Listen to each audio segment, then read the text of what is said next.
Hello student, आज के इस वीडियो में हम सांख्यिकी से रिलेटेड एक टॉपिक समंकों के बिंदु रेखीय प्रदर्शन चैप्टर में से फ्रीक्वेंसी कर्व किस प्रकार से बनाए जाते हैं इस पर हम चर्चा करेंगे। फ्रीक्वेंसी कर्व के पहले वीडियो में हमने यह जाना था कि हिस्टोग्राम किस प्रकार से बनाए जाते हैं। उसी क्रम में आज के इस वीडियो में हम जानेंगे कि फ्रीक्वेंसी पॉलीगन किस प्रकार से बनवाया जाता है, यानी आवृत्ति बहुभुज क्या होता है, आवृत्ति वक्र किसे कहा जाता है और संचयी आवृत्ति वक्र किस प्रकार से निकाला जाता है, इसके बारे में जानकारी प्राप्त करेंगे। इसके लिए मैंने एक सवाल लिया है। देखिए, क्लास इंटरवल दे रखा है 0 to 5, 5 to 10, 10 to 15, 15 to 20, 20 to 25, 25 to 30, 30 to 35, 35 to 40 और 40 to 45 दिया हुआ है। फ्रीक्वेंसी दे रखी 3, 7, 12, 25, 40, 15, 9, 5 और 4। तो देखिए किस प्रकार से फ्रीक्वेंसी पॉलीगन बनाया जाता है। सबसे पहले ये देखते हैं, उसके बाद हम देखेंगे फ्रीक्वेंसी वक्र किस प्रकार से बनाया जाता है। तो देखिए, सबसे पहले क्लास इंटरवल है 0 से लेकर 5, 5 से लेकर 10, 10 से लेकर 15, 15 से 20, 20 से 25, 25 से 30, 35 से 30 से 35, 35 से 40, 40 से 45। ये हमने क्लास इंटरवल लिया 5, 10, 15, 20, 25, 30, 35, 40, 45। लास्ट 45 पे यहां 40 तक लेना है। 5, 10, 15, 20, 25, 30, 35 और 40 तक हमने आवृत्ति ले ली। इस साइड में हमने आवृत्ति ले ली। ये हमने लिख लिया 5, 10, 15, 20, 25, 30, 35 और 40। सबसे पहले बहुभुज बनाएंगे। देखिए लिखा है आवृत्ति बहुभुज। तो बहुभुज बनाएंगे फर्स्ट 3। तो ये फर्स्ट में मैंने 3 का बहुभुज बना दिया। 5 to 10 है 7। तो ये 5 to 10 में फिर बहुभुज बना दिया 7 का। 10 to 15 में 12। तो 10 to 15 में ये 10 और ये 12 का बहुभुज बना दिया। 15 to 20, 25। तो 15 ये 25 मेरा, तो 15 to 20 हमने ये बना दिया बहुभुज। 25 लगभग यहाँ आएगा। ये 15 to 20, 20 to 25, 40 ये मैक्सिमम है। तो हमने यहां तक इसको मैक्सिमम ले लिया। आप ग्राफ पेपर पर अंकित करेंगे तो एकदम एक्यूरेट हो जाएगा।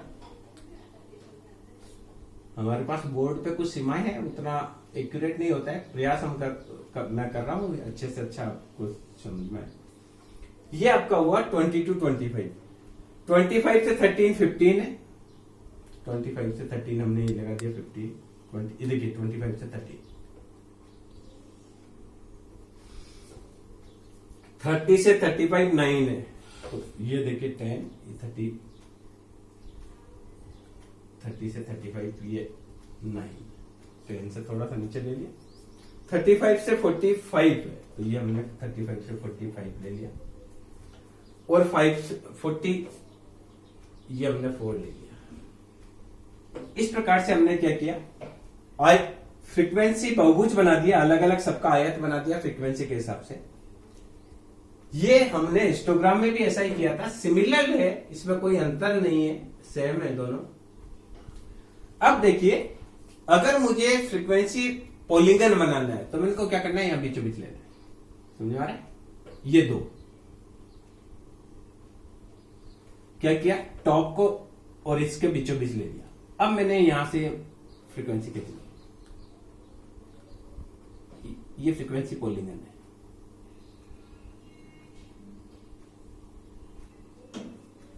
ये देखिए फ्रीक्वेंसी पॉलीगन।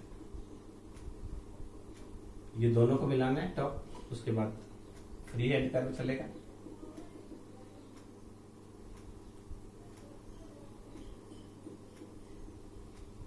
ये आपका फ्रीक्वेंसी पॉलीगन है। इसको ये जो है ना, ये कर्व, इसको आप लिखेंगे फ्रीक्वेंसी पॉलीगन।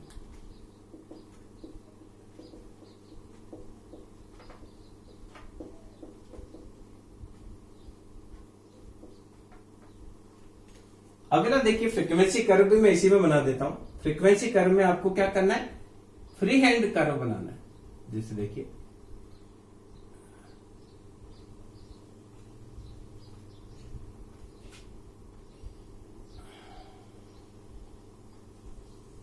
ये मैंने फ्रीक्वेंसी कर्व बना दिया। ये का यही इसके फ्री एंड मुक्त हस्त से बनाना है फ्रीक्वेंसी कर्व।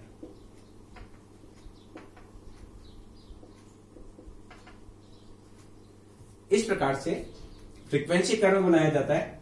और फ्रीक्वेंसी पॉलीगन के लिए आप क्या करेंगे, 3 मिड पॉइंट लेंगे, उसके बाद बाकी को आप फ्री एंड बनाएंगे, तो आपका बन जाएगा फ्रीक्वेंसी पॉलीगन। और फ्रीक्वेंसी कर्व में आप मुक्त हस्त विधि से भी बना सकते हैं। इस प्रकार से ये 2 हमने डायग्राम सीखे। अगला देखिए संचयी आवृत्ति वक्र किस प्रकार से बनाया जाता है, इसके बारे में हम देखते हैं।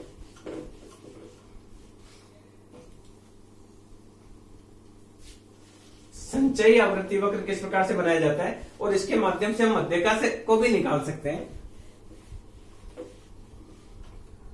देखिए हमने इसका CF लेंगे, संचयी आवृत्ति वक्र, तो आएगा 3, 10, 22, 47, 87, 102, 111, 116, 120। ये मैंने क्या किया, CF बना लिया। इसको बोलते हैं कमल की फ्रीक्वेंसी कर्व। अब बोलेंगे संचयी आवृत्ति वक्र।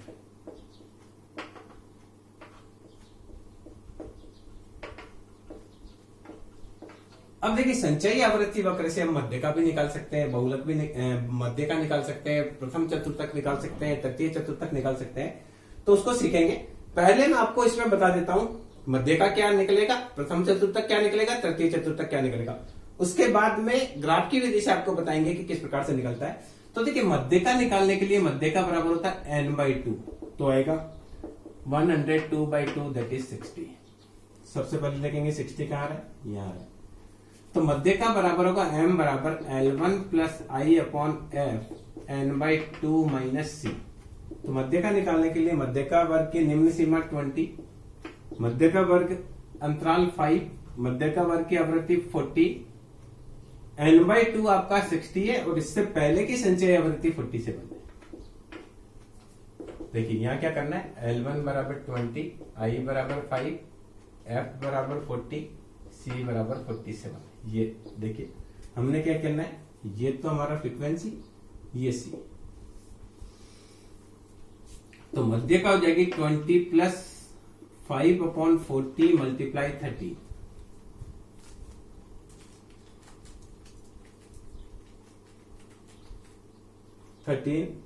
मल्टीप्लाई 5 डिवाइडेड 40, 1.625, तो आएगा 21.625। ये मध्य का हुई m बराबर 21.625। इसी प्रकार से चतुर्थक भी निकाले जा सकते हैं। जैसे मुझे Q1 निकालना है, तो Q1 बराबर होगा size of n/4 item value, तो ये आएगा 120/4 दैट इज 30। तो Q1 के लिए आएगा 30, सबसे पहले यहां आया Q1, यहां आएगा, ये F हो जाएगा, ये C हो जाएगा। तो करके बताता हूं, Q1 बराबर L1 plus I upon F n/4 minus C। ये फॉर्मूला लगेगा, आपको पहले बताया जा चुका है। तो ये हो जाएगा 15 प्लस I का मान 5, F का मान 25, 30 माइनस 22, तो आएगा 15 प्लस 1/5 मल्टीप्लाई बाय 8, तो आएगा 1.6, तो आएगा 16.6। Q1 का मान आया 16.6। एक और निकाल लेते हैं Q3, फिर आपको सवाल करके बताएंगे Q3 किस प्रकार से निकालते हैं, वो आपको पता है। Q3 3n/4, तो आएगा 3 मल्टीप्लाई 120/4 दैट इज 90। सबसे पहले 90 का आ रहा है, ये देखेंगे, तो उससे हमको Q1 का क्लास पता चल जाएगा। यहाँ Q3 का मान आएगा 90, सबसे पहले यहाँ है।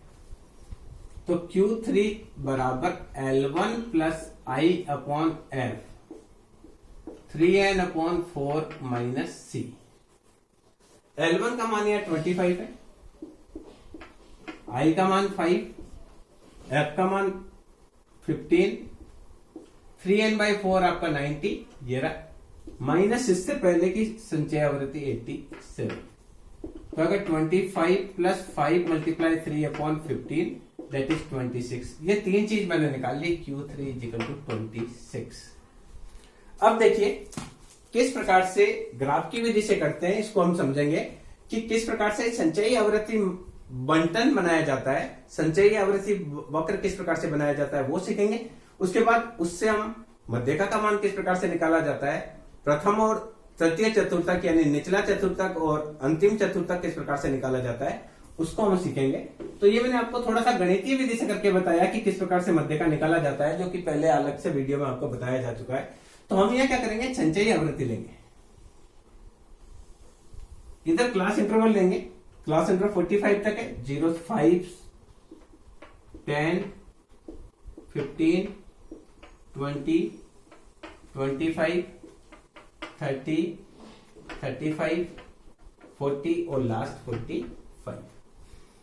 ये 120 तक लेना है, 10, 20, 30, 40, 50, 60, 70, 80, 90, 100, 110, 120।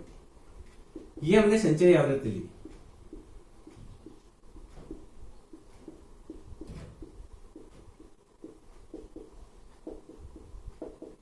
यहां आप संचयी आवृत्ति ले लेंगे और इधर वर्ग अंतराल ले लेंगे।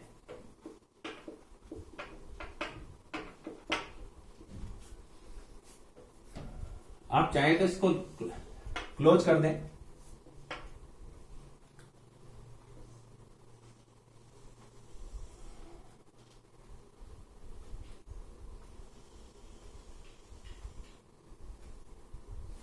अब देखिए संचयी आवृत्ति वक्र को इसमें प्लॉट करना है, ये वाले को प्लॉट करना है। तो फर्स्ट में आपका है 3,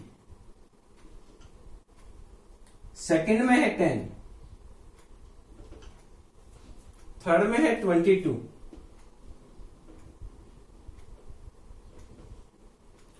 फोर्थ में 47, यहां तक 40, 50, 50 से कम है 47, फिफ्थ में है 87, तो ये आपका 80 यहां तक आ रहा है, 87, 6 में है 102,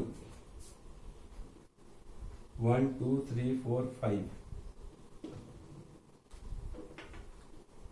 6 में है 102, 100, 102, फिर 111, 110 और 1, 111, फिर 116। तो ये देखिए ये आपका CF वक्र बनेगा। ग्राफ पेपर पर आप अंकित करेंगे तो बिल्कुल एक्यूरेट आएगा, मैंने आपको ये बता दिया है। ये आपने CF वक्र बना दिया। अब देखिए मध्यका निकालना है। मध्यका होता है m बराबर होता है n/2, तो आप 100, 120 डिवाइडेड बाय 2 करेंगे, 60 आएगा, तो आप क्या करेंगे 60 से एक परपेंडिकुलर डालेंगे।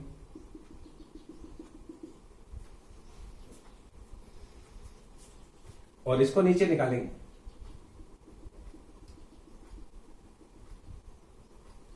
देखिए इससे ज्यादा है, ये आपका आ रहा है 21.625। अब आपका Q1 निकालना है, तो आप करेंगे n/4 that is 120/4 that is 30, तो आप यहां 30 से एक परपेंडिकुलर डालेंगे, तो ये देखिए 16 पॉइंट समथिंग आएगा। ये देखिए यहां आ रहा है Q1, यहां आ रहा है मध्यका। Q3 बराबर होता है 3n/4, Q3 बराबर 3n/4, तो 3 मल्टीप्लाई 120/4 दैट इज 90, तो एक परपेंडिकुलर अपने 90 से डालना है।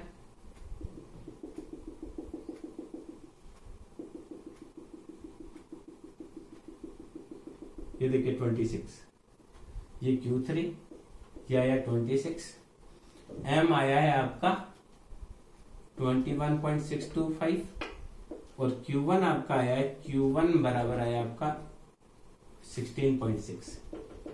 इस प्रकार से संचयी आवर्ती वक्र बनाकर उससे हम जितने भी पार्टीशन वैल्यू उसका पता कर सकते हैं, मध्य का पता कर सकते हैं, प्रथम चतुर्थक पता कर सकते हैं, तृतीय चतुर्थक पता कर सकते हैं। इसी प्रकार से आप दशमक निकालना चाहें, अष्टमक निकालना चाहें, शतमक निकालना चाहें, सभी प्रकार के पार्टीशन वैल्यू की भी गणना संचयी आवृत्ति वक्र से की जा सकती है।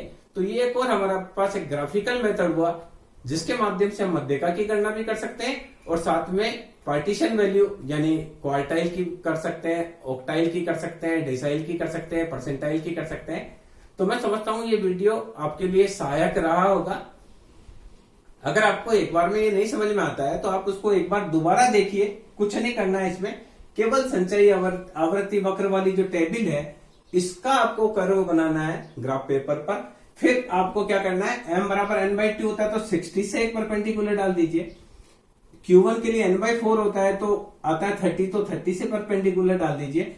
Q3 के लिए 3n/4 होता है तो 90 होता है तो अब 90 से एक परपेंडिकुलर डाल दीजिए।